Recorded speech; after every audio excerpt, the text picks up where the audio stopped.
തിരുവനന്തപുരം നെടുമങ്ങാടി ഫോക്കേറ്റ് മരിച്ച യുവാവിന്റെ കുടുംബത്തിന് ധനസഹായം കൈമാറി KCB.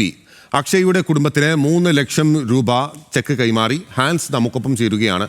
ഹാൻസ്, എപ്പോഴാണ് ഈ പണം കൈമാറിയത്?